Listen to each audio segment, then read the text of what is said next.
नमस्कार। मैं ज्योतिष शास्त्री रमेश चौबे उपस्थित हूं आपके समक्ष एक जन्म कुंडली को लेकर के। ये जन्म कुंडली एक बच्चे का है, 2013 का जन्म है इसका। और बचपन में इस बच्चे को बहुत सारी कठिनाइयों का सामना करना पड़ा। इसको स्वास्थ्य को लेकर के बहुत ज्यादा जूझना पड़ा। और इनके पिता का ये कहना था कि जब मैं किसी एस्ट्रोलॉजर के पास गया तो उन्होंने ये कुंडली देख के कहा कि बच्चा बहुत उन्नति करेगा, बहुत तरक्की करेगा, बहुत आगे जाएगा, बहुत बड़ा आदमी बनेगा, दीर्घायु होगा, इत्यादि इत्यादि बहुत सारी बातें उन्होंने कही। लेकिन इनकी बात पहले उन्होंने नहीं सुना कि किस समस्या को लेकर के आए हैं।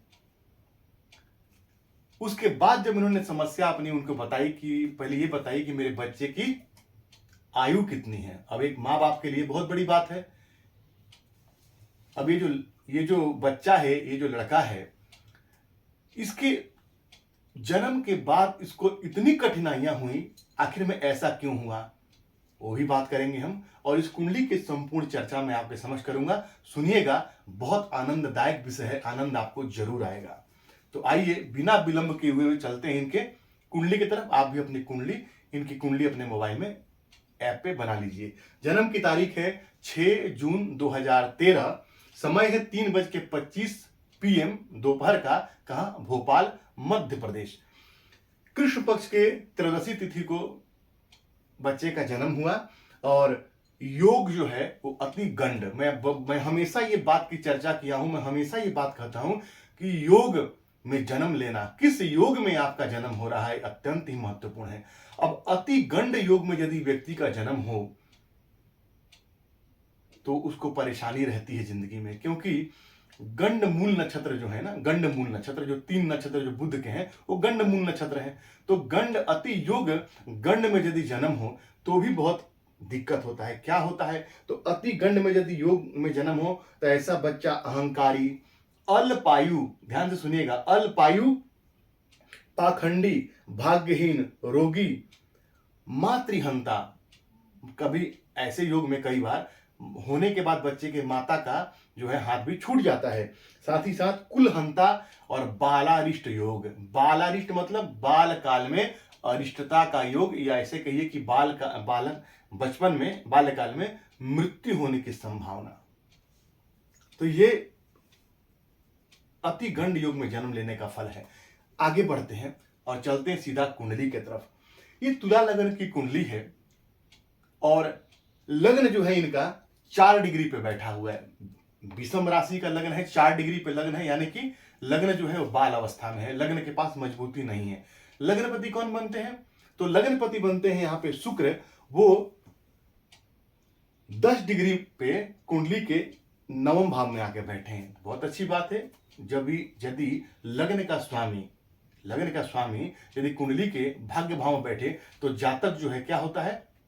महाभाग्यवान होता है।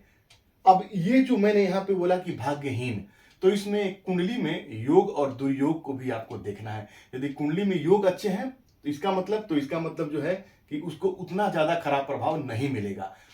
अब ये बच्चा भाग्यवान तो था ही, तभी किसी ऐसे घर में इसका जन्म हुआ है जो परिवार जो है धन धान्य से ठीक ठाक है। नहीं तो जिस प्रकार से इस बच्चे को बचपन में समस्या हुई थी, मैं आगे चर्चा करूंगा, ये आम परिवार में यदि पैदा होता तो इसको बचाना बड़ा मुश्किल था, क्योंकि छोटे में ही इसके बचपन में ही इसके कम से कम 5-6 सर्जरियां हो चुकी थी। 5-6 बार इसकी सर्जरी हो गई। इसकी पेट की सर्जरी हुई, इसकी छाती की सर्जरी हुई, एक सर्जरी हुई वो खराब हो गई, फिर दोबारा सर्जरी हुई, मैंने कंटिन्यू मतलब 5-6 बार इसका सर्जरी हुआ।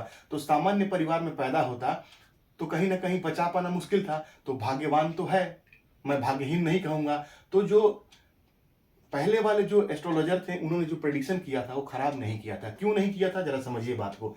क्योंकि लग्नपति का भाग्य भाव में बैठना जातक भाग्यवान होगा, और भाग्यपति भी भाग्य भाव में बैठे हैं, और भाग्य के कारक देव गुरु बृहस्पति जो 9वें भाव के कारक हैं वो भी भाग्य भाव में बैठे हैं, यानी कि जातक अत्यंत भाग्यवान है। अब ये जो अति गंड योग में जो भाग्यहीन शब्द का मैंने प्रयोग किया, अब यहाँ पे उसका प्रभाव कम हो जाएगा। और जातक भाग्यवान है तभी ऐसे घर में जन्म लिया है जहां पे इसको हर प्रकार की सुविधा उपलब्ध है, पिता की आय भी बहुत अच्छी खासी है और हर प्रकार से जातकों के जीवन में सुख सुविधा मिल रहा है। क्यों परेशानी हुई, चर्चा हम आगे करेंगे। तो ये बहुत अच्छा योग है। लग्नेश का और भाग्येश का भाग्य भाव में बैठना ये अत्यंत श्रेष्ठ है और साथ ही भाग्य कारक का भी। आगे बढ़ते हैं।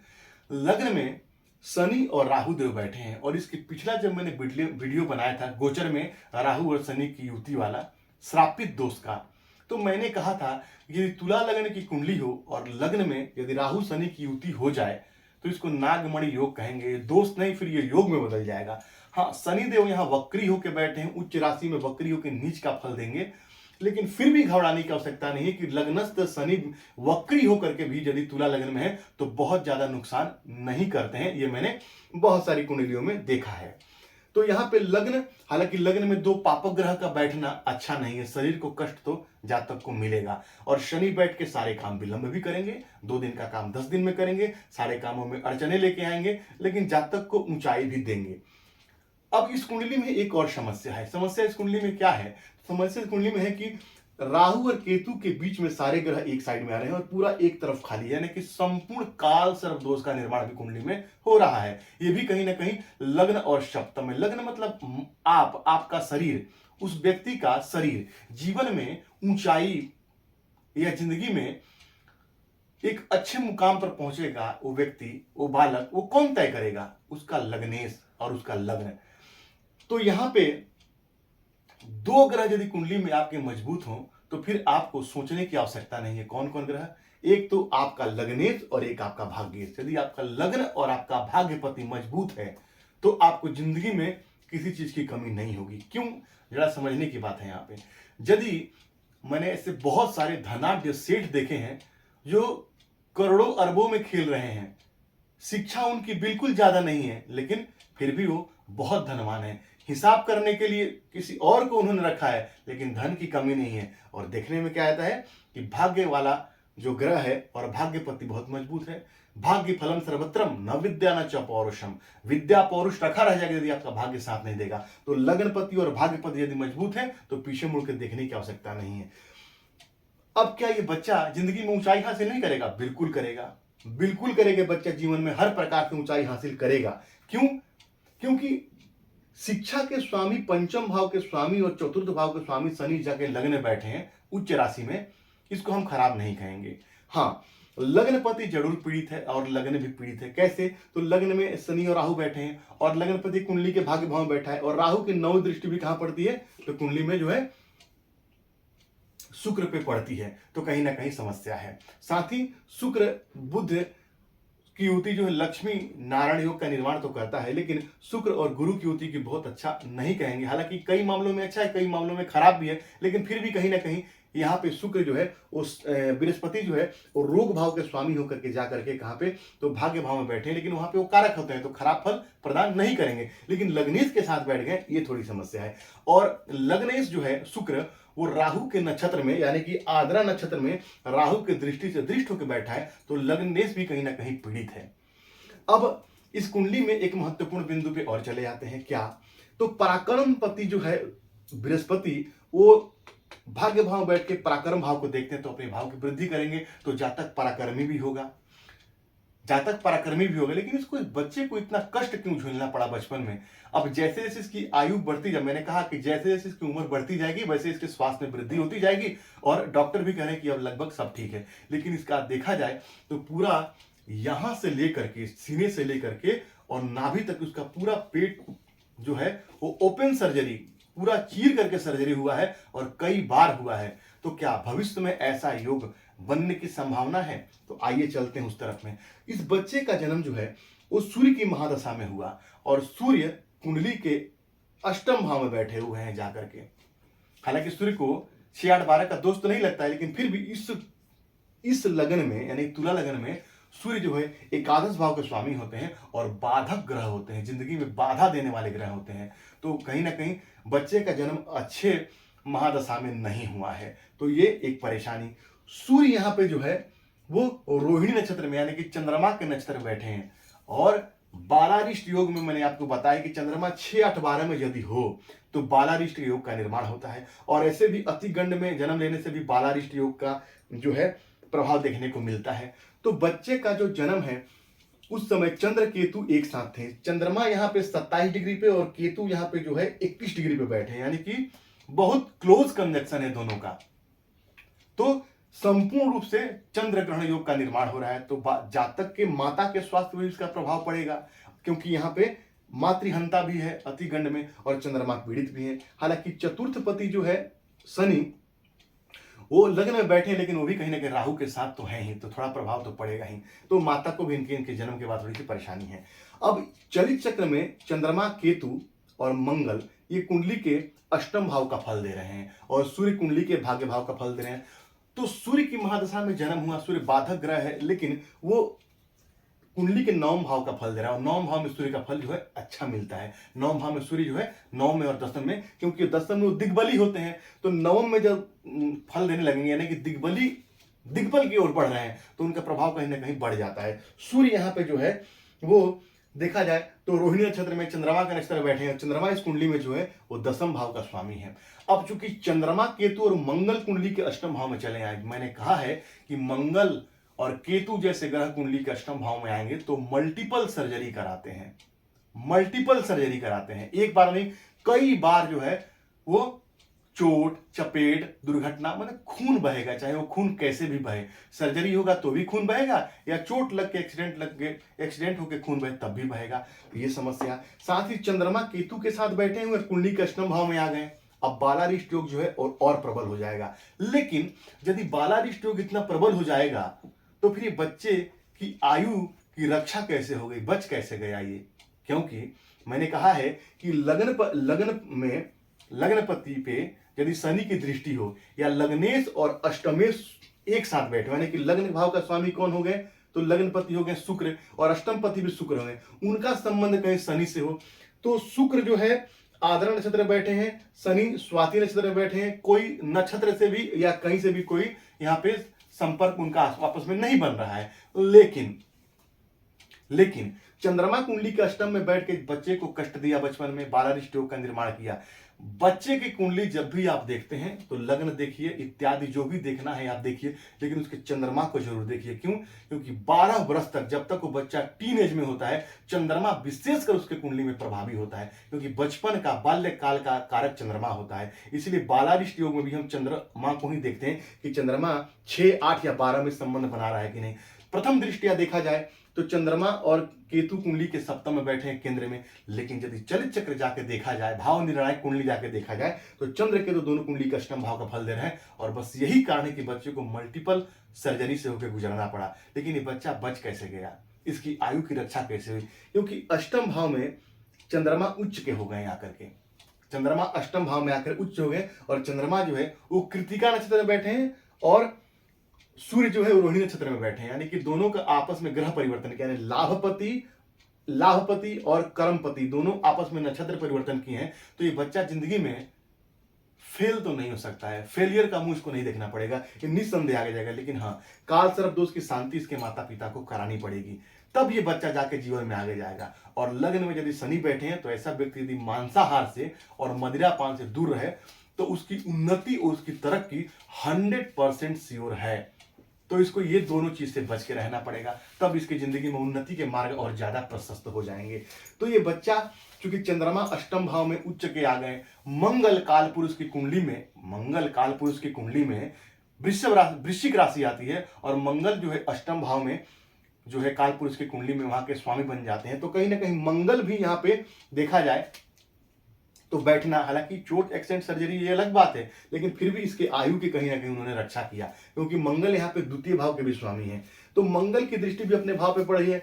जातक के पास पैसे होंगे, हाँ ठीक है, मंगल पीड़ित है, जातक कई बार जो है चूंकि तुला लगन का है तो अत्यधिक व्यय करने के कारण कर्ज में भी फंस सकता है, तो उससे इसको सावधान रहना चाहिए। लेकिन यही कारण है कि इसके आयु की रक्षा हुई, और जब तक इसको सूर्य की दशा चली 2013 से 2019 तक बच्चा काफी परेशान रहा, और छोटे उम्र में कई बार इसको जो है कष्टों से गुजरना पड़ा। क्यों? क्योंकि चंद्रमा केतु एक साथ बैठ के कुंडली के अष्टम भाव का फल दे के बालारिष्ट योग का निर्माण कर रहे थे।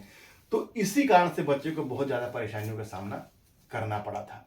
अब चलित चक्र में भी यदि देखा जाए, चलित चक्र में देखा जाए तो राहु लगन का प्रभाव न देके कुंडली के दूसरे भाव का प्रभाव दे रहे हैं, केतु अष्टम भाव का प्रभाव दे रहे हैं, तो कहीं ना कहीं श्रापित दोष जो बन रहा था वो भी कहीं ना कहीं जो है संपूर्ण रूप से प्रभाव नहीं दे पाएगा, निष्फल हो जाएगा। और लगन में शनि वक्रियों को भी अच्छा फल देंगे। यही यदि देखा जाए नवमांश कुंडली में, तो नवमांश कुंडली में शुक्र कुंडली के दसम भाव, कुंडली के प्राक्रम भाव में बैठे हैं और राहु जो है मंगल के साथ बैठा हुआ है। लगभग यहां भी देखा जाए तो ग्रहों की स्थितियां, सूर्य भी नवम भाव का फल दे रहे हैं। बहुत अच्छा भी नहीं कहूंगा, बहुत खराब भी नहीं कहूंगा, खराब बहुत ज्यादा नहीं कहूंगा, ठीक ठाक स्थिति जो है यहाँ पे। यहाँ मंगल भी लग्नपति होकर के राहु के साथ कुंडली के षष्ठ भाव में जो है रोग भाव में बैठे हैं नवमांश कुंडली में, तो कहीं ना कहीं वो भी पीड़ित है। तो ये कई सारे जो चीजें हैं ये बच्चे को बचाया भी और परेशान भी किए हैं। तो उपाय की चर्चा करूंगा, एक बार षडबल की चर्चा करता हूं। षडबल में देखिए चंद्रमा के पास बिल्कुल, सूर्य के पास एक अंक है और चंद्रमा के पास अंक नहीं है। मंगल ठीक ठाक है, बुध के पास अंक नहीं, बृहस्पति भी ठीक है, शुक्र के पास 5 अंक है, यानी कि शुक्र भी कहीं ना कहीं कमजोर है, और शनि के पास अच्छा अंक है। और लगन में शनि बैठ के जातक के आयुष की वृद्धि करेंगे, लेकिन सारे काम में विलंबता करेंगे। 2 दिन के काम 10 दिन में होंगे, परेशानी होगी। एक चीज और देखिए, चंद्रमा इस बच्चे की कुंडली में अत्यंत ही पीड़ित है। कैसे पीड़ित है चंद्रमा? अत्यंत। चंद्रमा केतु के साथ बैठा है और दृष्टि तो हम लगन से ही लेंगे, तो शनि से दृष्टि भी होकर बैठा है, यानी कि चंद्रमा बिल्कुल डैमेज है इस कुंडली में। और चंद्रमा जब खराब होगा, इस बच्चे को ही समस्या थी। क्या समस्या थी? फेफड़े की समस्या, सांस नहीं ले पाना, जो फेफड़े में कफ जम गया था जिसकी वजह से ऑपरेशन करना पड़ा। पाचन की समस्या रहेगी इस बच्चे को, क्योंकि चंद्रमा पीड़ित है, बृहस्पति पे जो है राहु की दृष्टि है।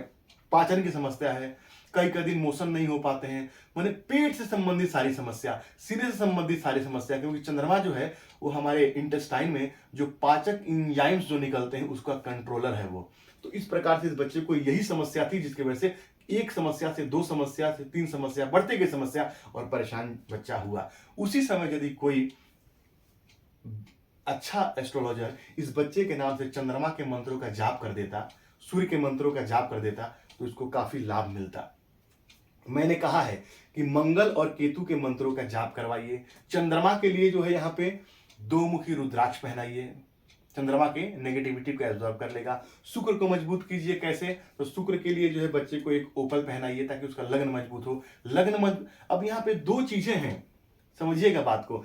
यदि शुक्र का रत्न मैं यहाँ पहनाता हूं तो जातक का लगन मजबूत तो होगा ही, और कुंडली के अष्टम भाव का भी स्वामी शुक्र है, तो जातक की आयु भी दृढ़ होगी। जातक के आयु, क्योंकि अष्टम भाव भी मजबूत होगा जहां का शुक्र स्वामी है, भाग्य भाव भी मजबूत होगा और पराक्रम का भी जातक को फल मिलेगा। तो शुक्र के रत्न पहनाने से जातक की आयु की वृद्धि होगी, और शुक्र जो है जल तत्व का रत्न है, तो चंद्रमा भी उससे कहीं ना कहीं ठीक हो जाते हैं। 2 मुखी रुद्राक्ष पहनाना है, एक ओपल पहनाना है। शनिदेव के लिए जो है शनि जो है डिग्री वाइज देखा जाए तो 10 डिग्री पे बैठे।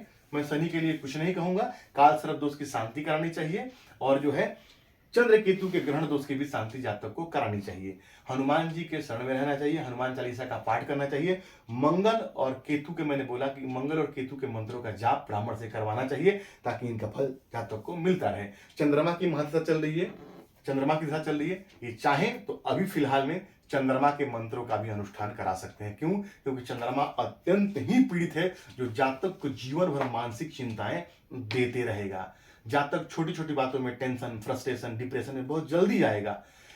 अति गंड योग में जन्म लेने वाले व्यक्ति को मानसिक शांति कभी नहीं मिलती है, ये बात याद रखिएगा आप, चाहे वो कितना भी समृद्ध हो जाए। क्या बड़े से बड़ा धनाढ़ व्यक्ति भी चिंताओं में ग्रसित नहीं है? मैंने देखा है, मेरे पास आते हैं, बहुत पैसे की कोई कमी नहीं है, लेकिन चिंता नहीं छोड़ रही है।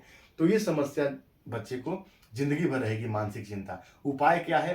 तो ये बच्चा जीवन भर भोलेनाथ के शरण में रहे, क्योंकि ऐसे भी तुला लग्न में जो है, तुला लग्न में मैं हमेशा कहता हूं कि भगवान भोलेनाथ की या हनुमान जी की सेवा कीजिए, या दोनों की सेवा कीजिए। डेली शिवलिंग पे 1 लोटा जल चढ़ाइए, ओम नमः शिवाय मंत्र का जाप कीजिए। पूर्णिमा के दिन चंद्रमा को रात में कच्चे दूध का अर्घ प्रदान कीजिए। ओम सोम सोमाय नमः मंत्र का जाप कीजिए, इससे आपको लाभ होगा। तो कई सारी चीजों को लेकर के जातक को जिंदगी में सफलता में कमी नहीं होगी। ये बच्चा जो है आगे जाएगा, जिंदगी में खूब ऊंचाई हासिल करेगा, लेकिन परेशान रहेगा। तो इसके लिए यदि ये उपाय करे तो निस्संदेह इसको लाभ होगा। समय समय पर अपने जन्म, जब इसके जन्म की जो तारीख आए, उस समय जन्मदिन आए, उस समय जो है रुद्राभिषेक कराए, भोलेनाथ के शरण में रहे, जितनी भोलेनाथ की पूजा करेगा, जितने शिव पंचाक्षर स्तोत्र का पाठ करेगा, रुद्राष्टकम का पाठ करेगा, शिव सहस्त्र नाम का पाठ करेगा, उतने ही इस बच्चे की उन्नति होगी।